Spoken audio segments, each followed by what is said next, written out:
Like any star, it will run out of fuel in its core, and it starts changing, it starts bloating, and getting so large. For years, the red supergiant Betelgeuse has fascinated astronomers and captivated the public imagination. Nestled in the constellation Orion, this colossal star looms near the end of its life, a ticking time bomb in cosmic terms. Astronomers have long speculated about when and how it will explode in a spectacular supernova. But recent revelations from astrophysicist Neil deGrasse Tyson have thrown a curveball into everything we thought we understood about this stellar giant. According to Tyson, Betelgeuse is not what we've been led to believe. It's not merely a dying star nearing its explosive end. It may be something else entirely, something far more complex and mysterious. Before we start, smash the like and subscribe buttons for more updates. What makes Tyson's statement so provocative isn't just the content, but the timing. Over the past several years, Betelgeuse has exhibited unusual behavior. From its inexplicable dimming episodes to fluctuations in its infrared emissions, the star has defied predictions and baffled scientists. The most dramatic of these events occurred in late 2019 and early 2020, when Betelgeuse's brightness dropped by over 60%. This caused an avalanche of speculation, with some scientists thinking the supernova might be imminent. Others were more cautious, attributing the dimming to dust clouds or changes in the star's outer layers. But Tyson's perspective offers a radical departure from either of these camps. He suggests that what we're witnessing may not even be a red supergiant in the conventional sense, or perhaps not even a single star at all. The core of Tyson's assertion revolves around the possibility that Betelgeuse might not be a solitary red giant, but part of a more complex stellar structure, possibly a binary or even trinary system. If this were true, it would upend decades of astrophysical assumptions.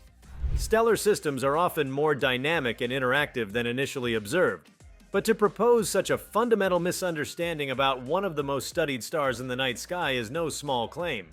Tyson hinted that recent spectral analyses and interferometry data suggest irregularities not accounted for by a lone red supergiant. These irregularities could point to gravitational disturbances consistent with multiple stellar masses coexisting in close orbit. Such a revelation could dramatically reshape not just the narrative around Betelgeuse, but our broader models for how massive stars evolve and die.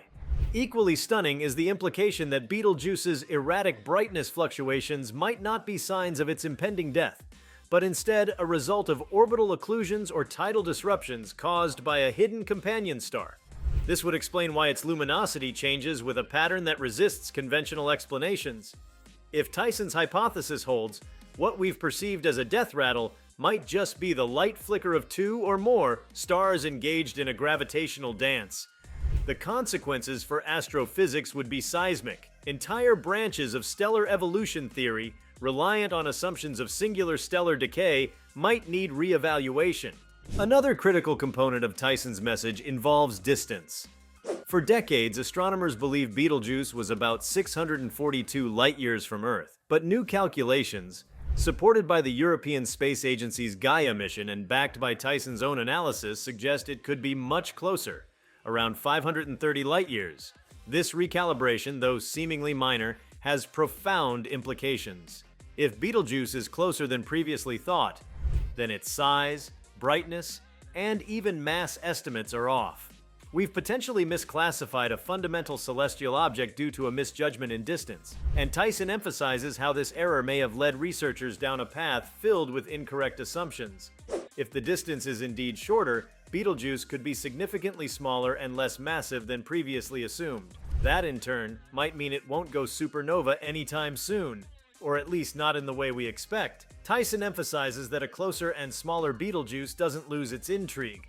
Rather, it raises a host of new questions. How did such a relatively nearby star evolve into such an enigmatic object? Could our galaxy be filled with similarly misunderstood giants, masquerading as one type of star while being something else entirely? Tyson's insights also cast doubt on the methodologies astronomers use to classify and track stellar behavior. He underscores the limitations of light-based observation, particularly when dealing with variable stars that can change rapidly and unpredictably. Traditional telescopic imaging may not reveal the full picture. Instead, Tyson advocates for a more holistic, multi-wavelength approach that incorporates X-rays, gamma rays, and gravitational wave monitoring to gain a fuller understanding of these celestial enigmas. Betelgeuse may be just the beginning.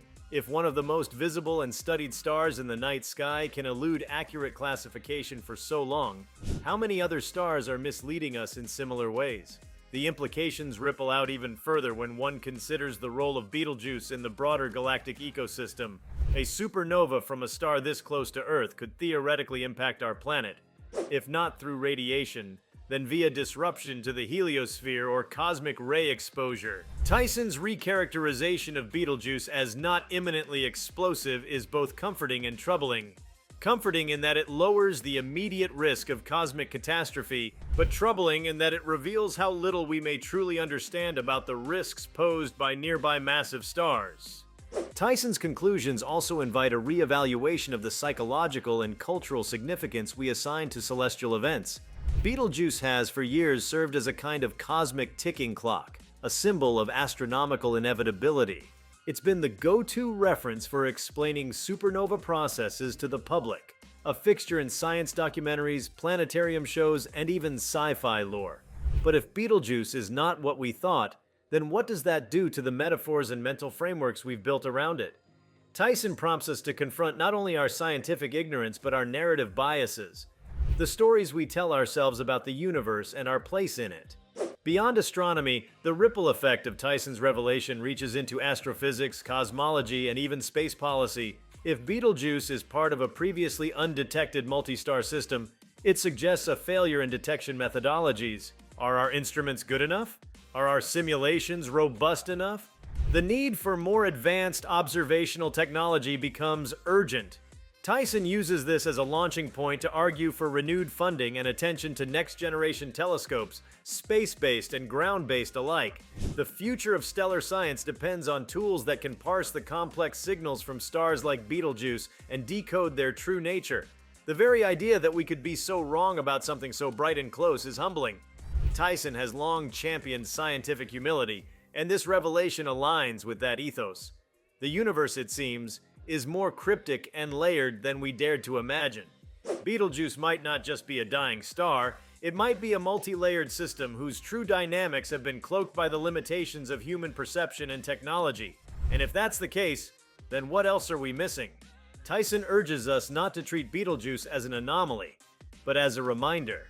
A reminder that science is always provisional, always subject to revision, and always capable of being reshaped by new evidence. Furthermore, the prospect of Betelgeuse as a complex system opens new avenues in the search for gravitational waves. Binary star systems, particularly those involving massive stars, can produce gravitational wave signatures during their orbital evolution or eventual collapse. If Betelgeuse has a companion star and the two are locked in a close orbital dance, then the system could be a source of detectable gravitational phenomena. This would provide astrophysicists with a rare local laboratory to study these elusive ripples in space-time, ripples that until recently were purely theoretical. Even in the realm of exoplanetary research, Tyson's assertions echo. A more intricate understanding of stellar systems directly impacts how we interpret exoplanet signals. Transit dips in light curves, often attributed to planets passing in front of stars, could be caused by secondary stars or stellar material. If Betelgeuse has fooled astronomers, then so too might other stars, leading to a possible overestimation of exoplanet occurrences in certain regions of space. This brings an added urgency to revisiting archived data and applying newer, more nuanced algorithms to existing datasets. The revelations also highlight the interconnectedness of astronomical disciplines. Understanding stellar dynamics feeds into galactic modeling, which in turn influences simulations of cosmic evolution. A correction in Betelgeuse's characteristics, mass, distance, behavior, has cascading effects on models of how stars enrich galaxies with heavier elements through their deaths. Tyson underscores that every mischaracterized star is not just a single error, but a distortion that can skew entire cosmological frameworks. Perhaps one of the most fascinating implications of Tyson's insight is the role of dust and gas around Betelgeuse. If the brightness fluctuations aren't merely intrinsic but caused by external occlusions or interactions, then it suggests a far denser and more active circumstellar environment than previously believed. That could imply recent or ongoing mass ejections, perhaps tied to gravitational interactions in a binary system. This environment may also act as a natural laboratory for studying how stars shed their outer layers, and how interstellar dust is formed and distributed. These are not trivial details. They speak to the very mechanisms by which the cosmos recycles matter. The changing perception of Betelgeuse also offers a metaphor for the limits of observational science. For centuries, astronomy has relied on light, the visible and invisible spectra, as its primary data source. But light is not always a clear messenger. It can be bent, blocked, scattered, and altered. Tyson's analysis reminds us that sometimes what we see is not what is, and that even the brightest objects in our sky can wear masks. The tools of the future, from gravitational wave detectors to neutrino observatories, may be the only ways to truly peel back those masks and see what lies beneath. If you like this video, please give it a like and subscribe to our channel. Also, leave your comments below and tell us, what are your thoughts on Betelgeuse's true nature according to Tyson? We want to hear from you. Thank you for watching, and see you next time.